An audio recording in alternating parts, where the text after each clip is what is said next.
We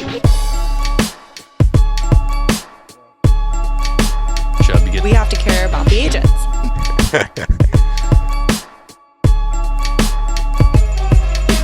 Intention, consistency, authenticity.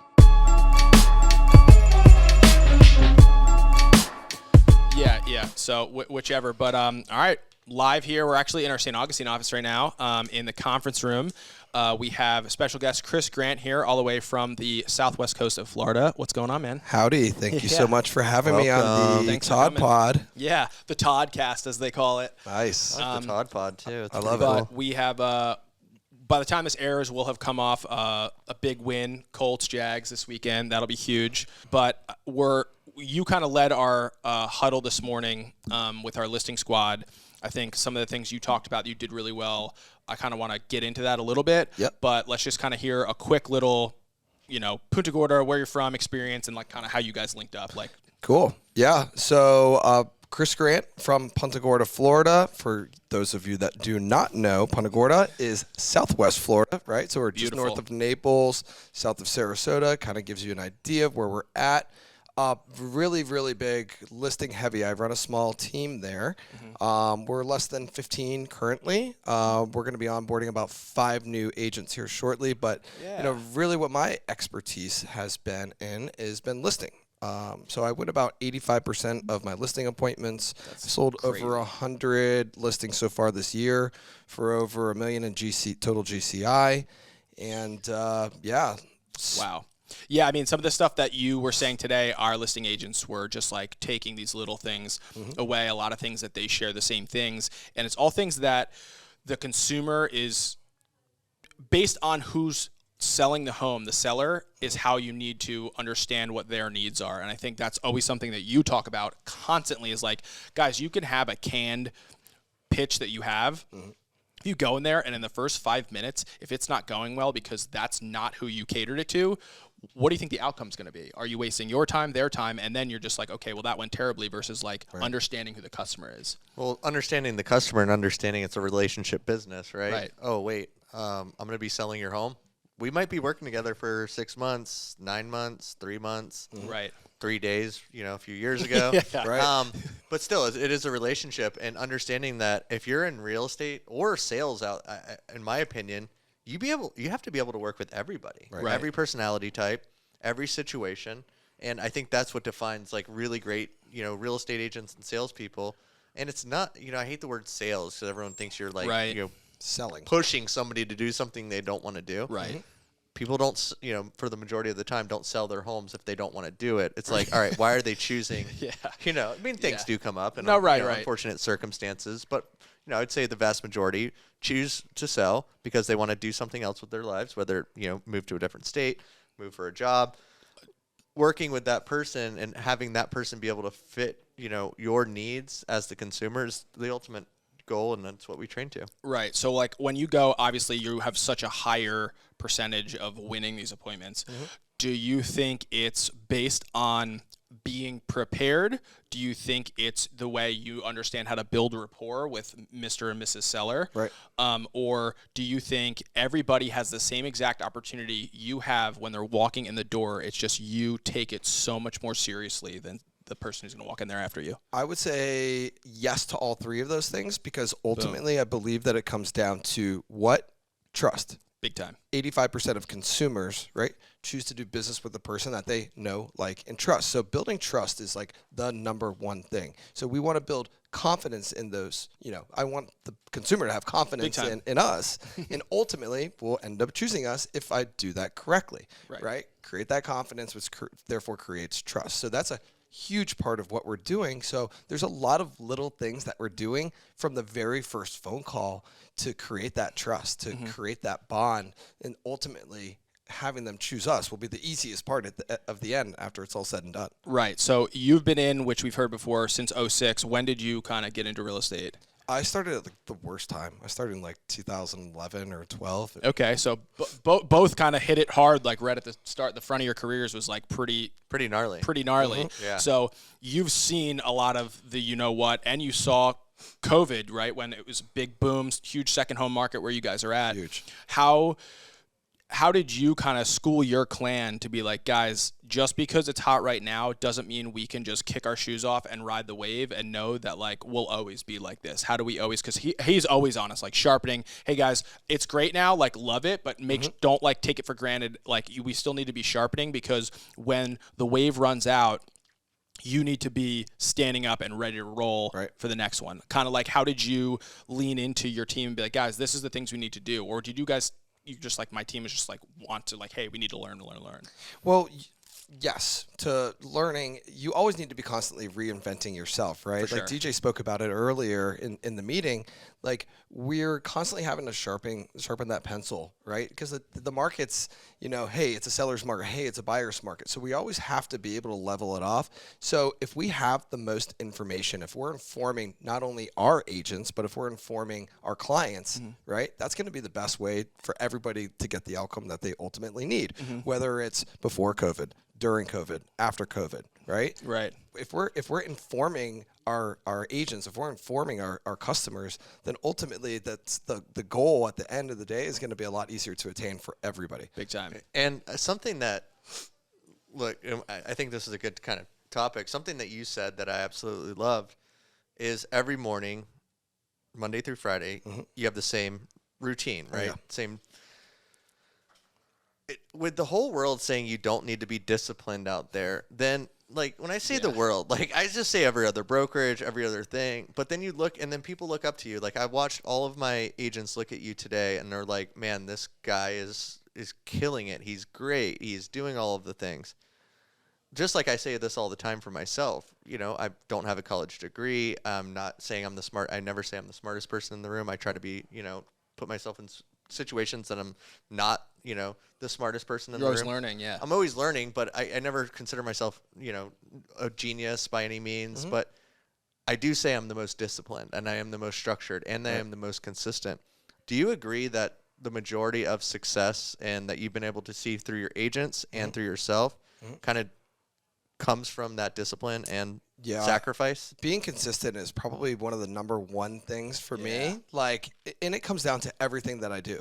Whether it's something that I'm saying, whether it's an activity that I'm doing over and over and over and over again. I wake up at the same time every day. I pretty much have the same thing to eat every day. I have the same activities. And it sounds very boring, but I know, and I just kind of structured myself like after those people that were more successful than me. Right. And I was like, wow, this seems to be like this morning routine seems to be the key for everybody. So I'm just going to do exactly that. I'm going to make my calls. I'm going to do this. I'm just going to be consistent, do the things I'm supposed to do them the way I'm supposed to do them, and I'm going to do it more than every other agent. Right. Like everybody wants to be a millionaire, but few want to do the sacrifices. Yeah. So I know in the comments below you're going to ask what that routine is that he eats every day. So everyone's going to want to know what you're. That's true. Yeah. No, but it's true. But I eat because, the same burrito every Monday. It's well, crazy, right. Same But lunch. people will be like meal prep and do these things that are literally the same tools and structure as what you're talking about. But then when it comes to something like this, like immediately they feel like, well, I'm in real estate. I'm my own boss. I can make my own schedule. I can float with the wind. It's like, why did you just think in order to get results with your body or personal fit or whatever it is that you have to follow this structure, but over here you can just do whatever it is you want? It's like the weirdest thing to me that no one understands that like they compartmentalize what they want that fits their need, and they feel like or what their conceptual is reality, right? It's like the lottery. Look at the lottery. All these people are living towards this fantasy every single day, whether it's a scratch off or whether it's the Florida lottery, so they don't have to work anymore. It's just like, no. When you look at the 1% of the 1%, they all just outwork everybody else. So tell me, what gets you up? What is your driving factor of wanting to do that every day after day? So I feel so bad when like people ask me like, what's my why? Your why? You know, I feel so bad because I feel like I'm like such a loser because I'm just like, I like to win. Lindsey got on stage at Summit. It was the biggest hit. And everyone came up to her and she was like, they were like, thank you for saying this. Because Lindsey said that she doesn't have this major crazy why. And it touched so many people. And I think because, again, we're conditioned that we have to have this crazy why. Right. Like you need to have some driving force. But that was Brittany's, remember? Yeah, I just want to win. Last week, Brittany was like, I just want to win. I want to be on a winning team, and I'm a winner. Yeah. That's it. I like my dad was always my coach. right? And so like we worked on a lot of the fundamentals and stuff like that before practice, after practice, right? Right. And so just having those at bats, Right. like, that was great. I just like going out and competing. You know, yes, are there things that I want to do? I like creating experiences. So I guess you could say that that's part of it. But ultimately, like, I like to compete and I want to win every single time. Right. Like Todd, we talked about it, I think, a little bit. Everyone was like, you know, when they saw that I played in the World Series of Poker this Right. year, it's like an $8.5 million prize. Right.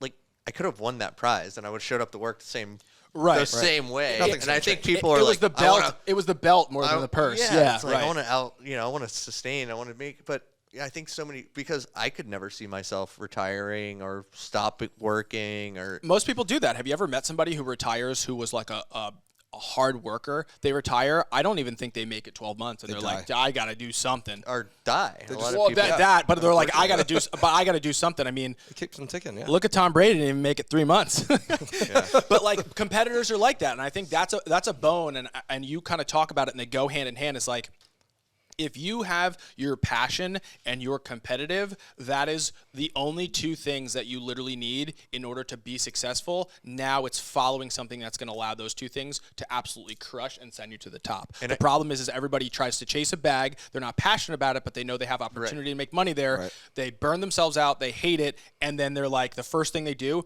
is throw away the fundamentals because they're like, I'm going to enjoy my time while I'm doing this and figure out what I love to do. And they work 9 to 5 and then try and work their 9 to 5 on Saturday and Sunday, which is their dream shit, instead of just falling in love with what you're doing. Yeah, and that's what I say all the time. Everyone's like, oh, you know, I'm burnt out, I'm doing this. And I'm like, are you doing this for yourself, or you think you're doing it for me? Because you're not doing it for me, you're doing it for yourself. And I think for all team, you know, if you're on a team out there, you're working for a corporation, you're working for anybody, even if you're working for yourself and you own your own business, you are still accountable to yourself. Right. Ultimately. And if you're passionate about yourself, self-love is the highest form of accountability that you can ever give yourself. They say accountability is the highest form of love that you can give. Right. And you need to start with yourself. And few people are willing to take that sacrifice for yourself. Right. I cheated the other day, you know. I was like, I used to work out with a personal trainer. We all do this. Right. I wasn't. I did 2 sets of like chest. I was kind of tired. I was like, yeah, I can pull out. I don't need to do this third set. I felt like a loser for the rest you of the just day. said you're 'cause cheating I quit. yourself. I quit. Yeah. I was bummed. But you cheat yourself, right? It's like, what is your personal trainer's not going to care if you don't do all 3 sets. He's like, don't come in here tomorrow and ask why your chest isn't sore or why you're not big in 3 months from now. Right. What's something that your team does that either maybe you stole from these guys or just you also borrowed and you're like, hey guys, this is like a great system where we can hold each other accountable? Like, what's something shareware that almost anybody can implement in their team that you're like, this is a great place to start no matter who you are? Yeah, that's easy. Is the morning huddles. Just getting everybody in. Like, I'm, again, a creature of habit. I wake up at like 4:30, 5 o'clock every single day. That's insane. Keep going. And, you know, I eat at the same time, do affirmations, you know, go to the gym at the same point in time. But what we started implementing that I took from you guys that's been great is like the morning huddle. Love it. Because it gets everybody in and it does what? Gets them accountable. Right. What we just talked about, right? Yeah. And quick plug, you can always join our morning huddle. They're broadcasted on Insta, YouTube, Facebook, and LinkedIn. It's the morning huddle with our director of sales, Brett Moreland. He's awesome. Sometimes we do have DJ talking. We have Brittany. Sometimes we'll throw in, Chris Grant was in the mix today, this morning in our listing huddle. So it was awesome. But you can always tune in. So if you are not being held accountable by somebody else, you can always jump in our morning huddle. They're always broadcasting. I've actually been getting a lot of like DMs and like some Facebook groups that I'm in, like the Tom Ferry ecosystem. Yeah. A lot of people are hitting me up. Like, they love it. Like, a lot of people are really enjoying that. And you do not, it's very rarely based on real estate. So even to get your morning routine going, I think it would be great. Tune in. Brett is so inspirational. He's such a great, he does such a good job. Such a good job. Yeah, but I think a lot of people too are not big on like the affirmation game because they don't understand really what you put out into the universe is usually what you're going to get back. Right. And if you're not grateful, which I know you are massively, and I'm sure you are as well, it's things I can see you guys sharing, is like if you're not grateful for the things you already have, the universe rarely is going to send you more. Right. It never sends you more than what you can handle. So if you are tackling these things head on, like obviously you have, like, I mean, I'll never forget this. This is a good story for you. I first started here, it was like 3 weeks, and COVID happens, and like the whole world shuts down. He calls me, he's like, here's what we're going to do. I don't want you to leave because I see big promise for you, but I need to take care of you and I need to know what this business is going to do. So we ironed out this way we're going to do it. Literally 2 weeks later, he just called me like, yeah, so none of that matters. We're full tilt. That's awesome. Yeah, literally. So, hey, so none of that matters. We're full tilt. Yeah. But it's because I was like, just trust me. And I'm like, that's what it was. It was trust. And he understood. He's like, all right, I'm grateful for all these things that we put in place. We were proactive. Then all of a sudden, we were in the best position possible. Do you find yourself planning ahead for your own team, or do you plan ahead for yourself, and then that also trickles back on your team? Like, hey, guys, I've been doing this for 2 weeks now. Mm-hmm. It works really well. Here's what we're going to do. You know, I don't try to say, hey, this is the way to do it. I'm like, this is something that I find works for me, like affirmations. That's not for everybody, right? Some people think that it's corny. It makes me feel good. Good. Right? And it, like, brings me back down to earth, and I'm like, wow, you know, I've been doing some things, and if you don't take a step back, you don't see it. So it just makes me happy to do. Love that. So I'll say to people, hey, you know, I see that you're having a hard time this week. Have you tried maybe doing this? So, you know, it's not like a must-have, but, you know, it's little things that have worked for me, little life hacks that I'll try to introduce because they've been introduced to by my mentors, right? Like, you know, like people like DJ&Lindsey, you know, people like Tom Ferry, right? You know, so I'll try to take little things that work for me. As far as planning for the team, man, I have all kinds of plans, and you know what? A lot of them never come to fruition, and that's okay because things change so quick. But I feel like you're big on this, and you told me if you're not planning anything, regardless of if it does happen, you're just planning for failure. Right? Yeah, what's like that thing? It's like if fail to have a plan, they were planning to fail, or right. something like that. Exactly. Because no matter what happens, and it's great to always have a plan, and we're ones too, you know, to pivot. I mean, even this podcast, right? Like we were scrambling, y'all schedules changed real quick, so we had to pivot and do what we had to do. But it's like if you're not planning for anything, you're planning to fail. Correct. And you're just basically at that point, you're perfect way you put it. You're playing defense instead of offense. Yeah, and I think that. You know, people are just yesterday. We had a person that I'm really excited, and we're going to be making some big announcements in the near future. Was like, I'm getting hair plugs. Go ahead. Well, yeah. Gosh, you just ruined it. I'm sorry. Go. I'm going to do a proper push-up. Yeah. Oh, wow. Chris makes fun of my push-ups a lot. They're hilarious.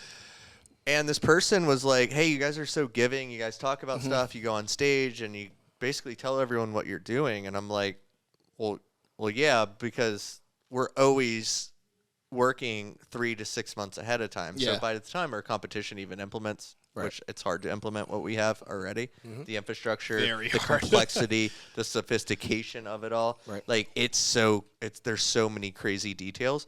But I'm like, that'd be awesome to me. I had so many people that did that for me and gave back to me when I was, you know, trying to form this team.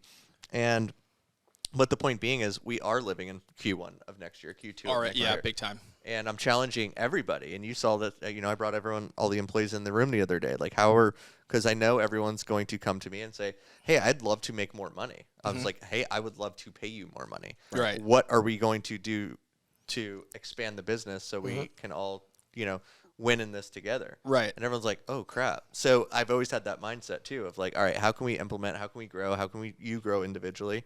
From TC department, it's like, how many more files can we do? How much more marketing can we do? Right, exactly. We're doing ads. We're always looking at other people's stuff. I mean, and I don't want to say this because, you know, knock on wood, but like when you are at the top of the list of the best people in the game, it's hard to then look up. So we have to look inward and be like, okay, what are we doing? And I want to hear like, do you have like your click is like, hey, like, these are some things that so-and-so's doing. Here's what we do. I think this is a way we could do it not only better for us, even better than them. Because that's what we do a lot is we look inward and we're like, okay, we're doing this. So-and-so's doing that. Okay, what's the distance between them? Why does it work for them? Why will it or won't it work for us? So like, do you guys kind of look into like almost do like an audit kind of, for lack of a better word? Yeah, we'll see. Like, of course, you know, because, okay, if you're at the top, like my whole thing is now I have a target on my back. So that's like going to be a huge motivator. So for me, when I'm looking around and I'm trying to implement an idea that somebody else has been doing well, I'm like, okay, how is this going to work for us? Like, what does this look like? Right. Okay, is this going to work for us? Is this something that we even want to do? Right. Right. So we're constantly taking things and we're trying to reinvent ourselves, right? Because as salespeople, we need to constantly be reinventing ourselves. Right. Like, it's a shifting market, whether it's a buyer's market, seller's market.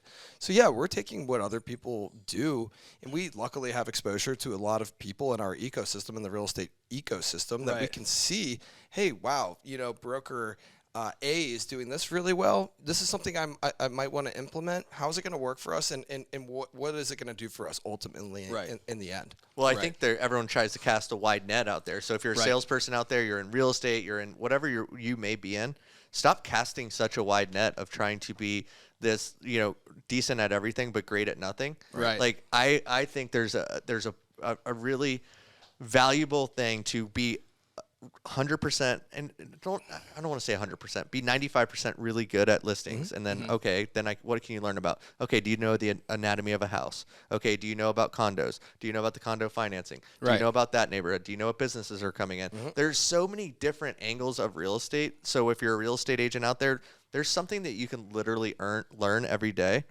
And if you're a team leader, stop trying to try all of these things that all of these other teams are doing. Right. Figure out what you're not good at and start there, and then move on to every next step. Right. When you go to like a big event, right, like Tom Ferry Success Summit, and you're on stage and you're like, we have this mega team and we do this, or I'm up on stage and I'm like, hey, I do a lot of expireds, listings and stuff like that. Then everybody all of a sudden after the conference comes up to you and says, what? Now I want to start a team. Now I want to be the go-to listing guy. I was going to say, they're asking you about what you spoke about, and I think that's what you constantly hammer home, and I'm sure you do really well because you have the portfolio saying, hey, this is my listing volume, what I do, XYZ, is like as soon as you speak and either someone or yourself says, I'm the expert on this, everybody in that room comes and asks you about that. They don't walk up to you and they're just like, hey, Chris, how fast can you run a 60? Or, what are you pushing up in the gym? They're like, immediately the questions are about what you just spoke on because you're the expert. But people feel like they don't have to be the expert when they're walking into somebody's house to list it or do whatever. Well, yeah, and then I had to pause our agent today because Chris is the king of expires and FSBOs. Yeah. And we, I'm going to say we have we are the king of leads, king and queen of leads. DJ and Lindsey, we have nothing but we have a lot of opportunity that comes in from all of our advertising portals. Right. And it's so funny that I'd watch the agents be like, oh my gosh, do you door knock? Oh my gosh, how do you do this? I'm not saying that they shouldn't, right. They shouldn't, but I'm saying is like, I had to kind of ask them, are you the best at what you currently do right now? Are you squeezing every opportunity that you get right now? No. Are you the best at understanding what you could do different in a listing? No. Okay, so let's take a step back. Let's get really good at these things right there. And it's just that it's human nature to always feel like I have a fear of missing out on a lead source, on an opportunity, on different things. But really, I would argue that it's skills and discipline. Big time. But I think you're right. It's like, so then the result is, okay, could I or should I just get better in order to capture the opportunities that I already have? Or do I just get more opportunities, let more fall through the crack and catch more? It's like, you're literally a prime example of like, if you have 150 opportunities and you nail 139 of them, that's pretty good. That if you have 300 and nail the same number, I'm like, what different, like, okay, you got to the same number, but you just had to literally work 150 more leads to get to the same number. Right. Let's work. And I don't think people understand that. Like when you tell them, I feel like a lot of people hear like, work harder. It's like, no. Work smarter, work more diligently so that you don't have to work as hard to get the same business. That's what's the difference. Because I'm like, hey, I'm a big office. I love the office. I love people in the office. I think a lot of synergy happens within an office. I love it. And everyone, I'll be like, all right, we've done we've done our prospecting for the day. So I'm a big person. Like, all right, go do your, lunch and activities that you need to do. But let's come back. And everyone will be like, well, what do I do when I come back? And they think like, oh, I should make phone calls or I should just do what I did earlier. No. What are you doing to educate yourself? And they'll be like, oh, I'm doing really good. Are you at 10% conversion? No. Okay, well, Sally is. Right. Well, Sally got lucky. No, Sally's consistently been that for years, so it is possible. Right. Sally comes in 3 to 6 and 1-to-1 sends emails to the people she knows are her best option. Right. I would argue you can probably get less leads if you're skilled enough and you're educated enough about the market. Like, I did a great analogy today that I thought was very powerful for our team, and I think that kind of flipped their mindset about pricing and interest rates a lot. Yeah. So it's little things like that we can always find the positive. There's pros and cons in every market, and I think if there's pros and cons in everything, and every day we wake up. So Right. Yeah, I love the fact too, and I'm sure you guys are too, because you don't get as successful as you guys are without living how they live. Right now we're all living in Q1 of next year. Right. Is like everyone's talking about the changing market. We've already implemented our stuff and have a lot of data back. I'm sure your squad does too. Data back on the new things we're doing and what's better, where now people are starting to try and educate themselves on the changing market. And we're like, that's where it's really hard to get new data because we're making the data. Right. And I'm sure you guys are also making the data down in your corner, Right. Because it's really hard to just want to go somewhere, click it, find it, be like, here's my answer. Yeah. Right. And everybody wants that. It doesn't exist. It exists where you can join a team and listen to somebody and learn. Right. But if you're not that person willing to work hard, listen, it's going to be pretty difficult. So Todd, what do you think has, we were kind of talking about this on leveling up and educating, we talked about your squad. Always. And it's funny, like you and I working together, some people would take that as like, oh my gosh, and DJ's insatiable. We have great social media. Sure. I love it. We have a great marketing team.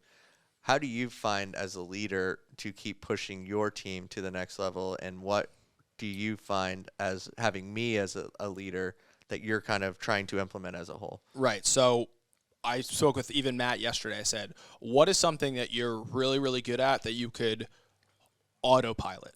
Okay, cool. So if you know you can autopilot that so well and you're so comfortable doing that, you can do it with your eyes closed. What would be a challenge you would love to take on and challenge yourself in doing?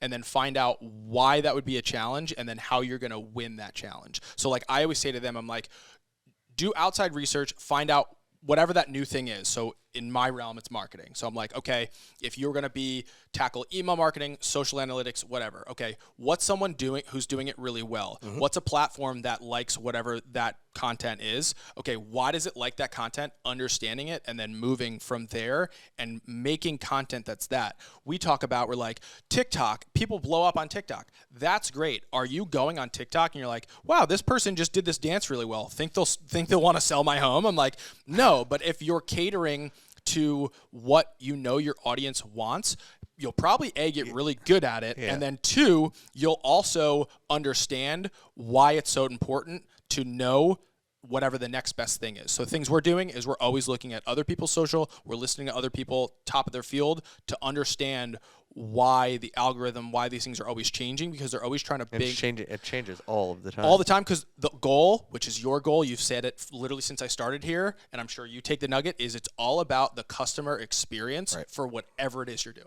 Yeah. That's all Period. it is. That's all it is. So if you're on Instagram, TikTok, wherever, whatever the customer experience is, whatever that algorithm, that platform says, this is the best way for us to service our customers. If you're not changing to do that, you're just going to slowly start to die. And you might be super, super, super hot and you slowly start to die. I mean, I see people now starting email marketing normally who hadn't been, literally, I've followed them now for 10 years. Not a single email, never even spoke about it. They're like, follow my email list. I'm like, that's really weird, because people start to realize people are living in their inbox now. Right. So those are things that we're always doing, and we're always trying to educate ourselves, because, again, we're always living 3 months in the future, because if we're not planning ahead, we're just planning for failure. Right. So I know you guys got to get out of here, but Chris Grant, you can find you guys on Instagram, social media. What's the deal? Give us a little plug. Yep. Grant Team at Grant Team. Personal at The Real Chris Grant. Google us. We're all over. He's all over. Love it. Also, he's going to touch on the follows, but definitely if you see this, feel this, love this, drop your email, because we're doing some really cool stuff in our email marketing that I think you would really appreciate. Right. So drop your email below. We'll add you to the email list. It's very educational, very cool, very fun. You can get an inside look on what we're doing as a company, as a growing company, and as a fun company. There's a lot of cool stuff in there. Yeah, big time. We're like really kind of like dropping. Not that there was a curtain, but we're like really kind of opening the doors, dropping the curtain. You can like look directly in at this team's numbers, what we do marketing wise, great stories that are happening. All There's the a things we're lot of doing. stuff to R&D out of there. A lot of big stuff. But again, as you know, this podcast is sponsored by Audible. Audible is a great way to listen to books instead of read books because you're on your way to listings and doing all kinds of stuff that you can't, stick your nose in a book. So Audible is a great way. You can get our referral link at tryaudible.com/DJ&Lindsey. And also, don't forget, like, subscribe, everything. DJ and Lindsey everywhere. Everywhere. All right. Thanks, Chris. Todd. Thanks, Chris. Thanks. Thank you, guys. Thanks, boys. Yeah. We'll This see was you fun. later.